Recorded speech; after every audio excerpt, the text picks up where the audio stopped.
Why did TNT put these rewards into the weekly quest? What happened to the prices of these items? What should I do with my prize in the next round of weekly quests? I want to help give some guidance on how you should think about the value of weekly prizes. It's not an exhaustive list of considerations, but hopefully it'll prepare you for your remaining weekly rewards, how you evaluate the current advent calendar rewards, and what you'll need to do for the next round of weeklies. So let's jump right in. First, here's a table of the weekly rewards and their respective price changes over 6 weeks. I chose to start looking at the drop in 3 weeks because I was hypothesizing a 4-week reward rotation window. And this time is special because of the one-time weekly prize drop we had in the first week. All items are in this list, but I'm just showing the most expensive items before the start of the quest. These items basically saw a 9 to minus 99% within a 3 to 4 week window of the weekly being active. And the columns right of that just shows how much did the price drop. Which was still a lot, of course, but the bulk of the deflation happened within a month. Now let's group it by category instead and sort by price drops. At the top of the list that suffered the least amount of damage was paintbrushes, and it goes all the way down to AC items. I show the changes in 4th to 6th week as well to just show how some items dropped by so much that price actually went back up a little bit, but obviously nowhere close to the previously inflated price. Okay, so why did TNT pick these rewards? All the rewards they had picked were basically highly inflated due primarily to a shortage of supply compared to demand. They also likely picked these categories to better assess what to do in the future rewards. So I'm glad they had such a diverse set. On this screen, you'll see a relative supply to relative demand graph. Basically, the farther to the right we go, the greater the relative supply is, and the farther up we go, the greater the relative demand. So, the green region is a healthy item, one that have decent supply and decent demand. In contrast, the red region is terrible because it's limited in supply, but at the same time no one wants it. The orange is limited in supply, but people want it. Most of the items picked were in that region, unsurprisingly. And then finally, the gray region are items where the relative supply is decent, but there's not much demand for it. Now that we understand this graph, here's my guess of where the different types of items land. In the green zone is really only one set of items, the paintbrushes, which are handed out in many different ways of interacting with the sites. And yet to a lot of demand because people generally have multiple pets, and one of the goals of this game is to simply perfect your customizations. To the left of that, that's kinda in the orange zone, are the rare pets and rare stamps. Rare pets play a huge part of the customization, so unsurprisingly, their demand is high, whereas stamps have always been a gatekeep system, and you're going to need an unfathomable amount of money just to get started. So the demand for it is much lower. But it is a fairly demanded item at higher levels of play, basically like art for people in real life.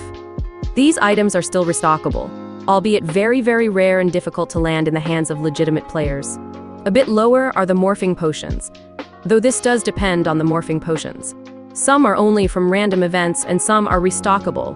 Popular breeds are going to be more in demand, and combos with expensive colors as well will be even more in demand. Something like Fairy Croc is restockable, though rarely used, because you can just buy a cheaper Croc morphing potion and paint the Croc Fairy for less. Drake Transmogrification Potion is going to be difficult to come by, but also people generally aren't seeking to use a potion to get Mutant Drake because Premium and Fountain Fairy quests can get there for a much lower price. Now's also a good time to understand that as we get farther and farther left, or limited supply, the items are going to be more prone to be inflated compared to the real value. As we get farther up, people are going to be more willing to pay an inflated value for the item. This line, which I'll call the equilibrium line, would therefore mark the intersection where the relative supply is equal to the relative demand. That means items left and above this line will be much more likely to be inflated, and the farther away from the line, the more inflated it will be. Okay, let's look at the rest of the items.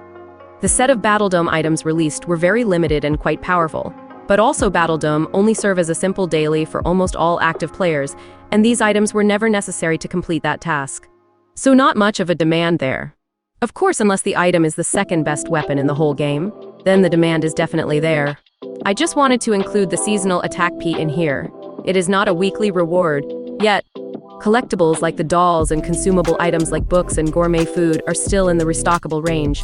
So the relative supply is not too bad, but the reality is only doll collectors want expensive dolls.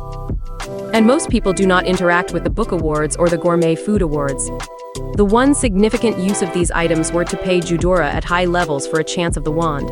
And even then, it's unlikely to happen because of how expensive some of these items are compared to the wand. And then there's fashion items, which are mostly forgotten items and limited supply, but still not going to be on most people's wish list. And last but definitely the least, useless Altador cup items. These items commanded an extremely high price because people worked tirelessly to get to points to even get one of them. But honestly, the battledom items were outclassed, and the fashion items were ugly. They exist at the price level solely because there's so little, and the owners command the price without ever making a sale. With this picture in mind, looking at this table makes a bit more sense. Paintbrushes were inflated before, but nowhere near as inflated as the other items. And they are still in demand, so their price drop is not as significant. Meanwhile, items like stamps or album items and battledom items were still in demand. But the supply was quite limited, and so they were heavily inflated compared to their true value. Items like art books, gourmet foods, collectibles, and AC items end up being useless then since their value was entirely tied to the limited supply rather than their actual use. Some things to conclude with. Number 1. Don't think about consumable items as just consumable equal value, but think about the rate of consumption that actually happens. Paintbrushes get consumed relatively way more than a R99 stamp. Number 2. The price on Gelineo doesn't matter if items don't actually sell. And number 3, it really does look like 1 month would suffice to bring the rewards down to a reasonable price. And subsequent weeks don't do relatively as much. With all that in mind, what would you like to see in the next rotation? And what do you think will happen to the price of Pebble? Where do you think Pebble falls in those 4 quadrants? Let me know in the comments below. And feel free to like and subscribe if this was interesting to you.